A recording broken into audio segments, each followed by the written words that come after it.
Salutare, dragilor! Iată că am revenit cu partea a doua a desulfatării bateriilor. Iată că după 2 zile de muncă, foarte multă muncă la ele, am reușit să obțin niște rezultate, zic eu, destul de bune.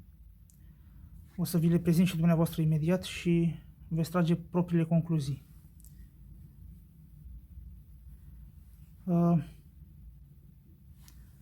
Am obținut aceste rezultate, așa cum am spus, cu foarte multă muncă, cu foarte multă răbdare și iată că atunci când avem răbdare și respectăm parametrii în sine, tot ceea ce trebuie să respectăm, și ne înarmăm cu foarte multă răbdare, bineînțeles, rezultatele apar.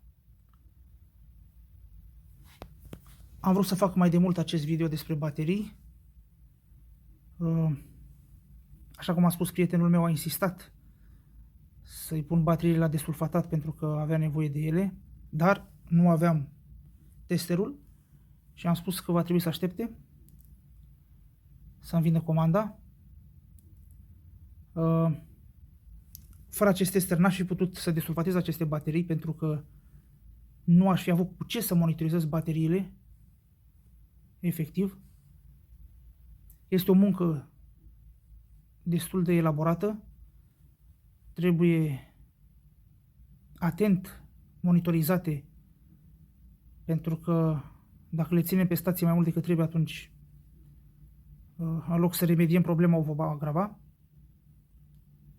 Așa că e nevoie de multă muncă, mult timp, multă răbdare și aveam nevoie de acest tester pentru a monitoriza în permanență de câte ori verificăm stadiul bateriei. N-aș fi putut fără acest tester. Bun, în fine. Cum se spune în popor, vorbă multă sărăcia omului. Haideți să trecem la fapte. După cum bine știm, aceasta avea o durată de viață de 51%, iar aceasta 1%. Haideți să o verificăm prima dată pe aceasta de 51%, căci așa am procedat și în prima parte a videoului. Da? Uitați aici.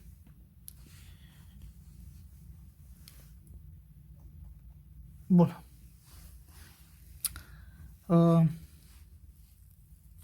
Așa cum am spus, munca a fost destul de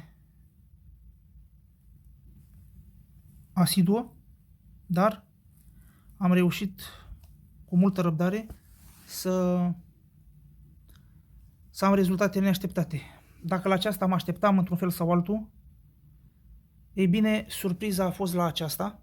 După cum bine știți, a fost foarte sulfatată, dar am obținut rezultate foarte bune, neașteptate de la această baterie. Știți că v-am spus, dacă o readuc la 50% este o mare performanță. În fine, haideți să trecem la testul în sine. După cum bine știți că această baterie a fost pe bed și aceasta a fost pe replace, adică pentru a înlocui eu.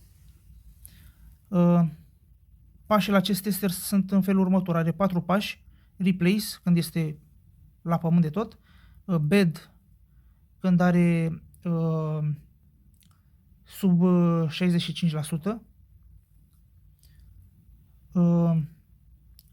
Good, când are până la 90%. Iar când depășește 90%, între 90 și 100, are modul de perfect. N-am reușit să o duc în modul de perfect, am insistat mult, dar o să vedeți că am reușit să o duc într-un stadiu foarte bun. Vedeți, încărcarea este 100%, este încărcată full și vedeți SOH-ul, adică durata de viață, uitați, 86%. De la 51 la 86, eu zic că sunt rezultate destul de bune. Haideți acum să trecem și la a doua baterie, să vă arăt rezultatele și aici.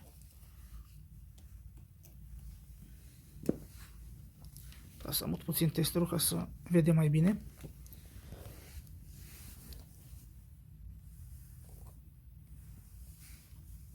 Așa cum am spus, la această baterie am reușit performanțe destul de bune.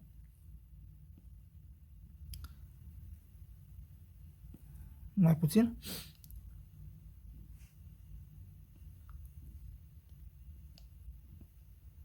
Deoarece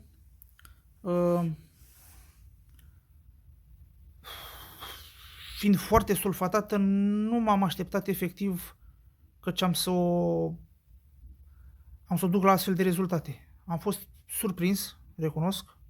Nu m-aș fi așteptat. Dar iată că, așa cum am spus, cu multă muncă, multă răbdare, putem obține rezultate. Dacă m-aș fi grăbit, nu... Bine, n-aș fi avut ce să strig mai mult decât era cazul, vă dați seama. Dar, în loc să remediez o problemă, aș fi putut să o agravez. Adică, în loc să-l duc la stadiul pe care am adus-o acum, aș fi putut efectiv să o duc la un stadiu mult mai mic, nu știu, poate 30%, 40%. De asta vă spun că trebuie foarte multă răbdare. Stați că trebuie să modific aici. Aceasta știți că avea 750 de amperi, aceasta 680, deci va trebui să o duc la 680, a rămas de la cealaltă, mai puțin. Imediat. Pentru că aparatul rămâne tot timpul la ultima setare, iată cum stăm în realitate. Vedeți, știți că aceasta a fost într-un mod de replace, așa cum am spus în 4 moduri, 4 pași, replace, bad, good și perfect. Ia să vedem, deci vedeți încărcare 100%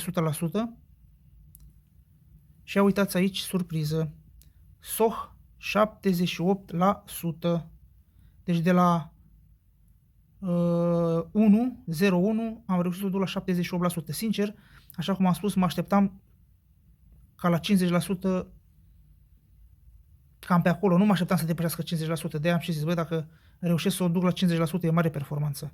Dar am văzut că se poate, am desulfatat-o cu pași mărunți, nu m-am grăbit, vedeți, din 680 de amperi posibil 533, da? Deci, practic, bateria aceasta ea are 70 de amperi, deci, practic, bateria aceasta se prezintă acum ca putere, ca o baterie de plus minus 50 de amperi. Da? Deci cam pe acolo. 45-50 de amperi, ca una nouă. Deci, efectiv, bateria asta acum, dacă am pune-o pe o mașină cu capacitatea motorului, să zicem, de 1-2 benzină, ar funcționa acum, în stadiul în care este, vedeți, la 533 de amperi și 78%, deci 533 amperi la pornire, ar funcționa fără probleme 3-4 ani de zile garantat. Deci, ca una nouă. Ce să zic, cam astea sunt rezultate, dragilor, după cum puteți vedea. Aici am să repar, am să lipesc din nou folia, pentru că a trebuit să o desfac, să verific. Dacă nu aș fi desfăcut-o și în cel mai rău caz ar fi avut lipsă electrolit, atunci aș fi terminat-o de tot. A trebuit să fac această verificare, altfel nu s-ar fi putut. Bun, cam atât am avut despre partea a doua. Dacă credeți că am obținut rezultate bune, deci bateriile se pot desulfata, dacă avem cunoștințe și multă răbdare, avem și rezultate. Cam atât, dragilor, eu vă salut, vă respect, vă doresc zile binecuvântate. Nu uitați, bineînțeles, să vă abonați la canalul meu de toate pentru toți, pentru a putea sta la curent cu toate videourile pe care le postez.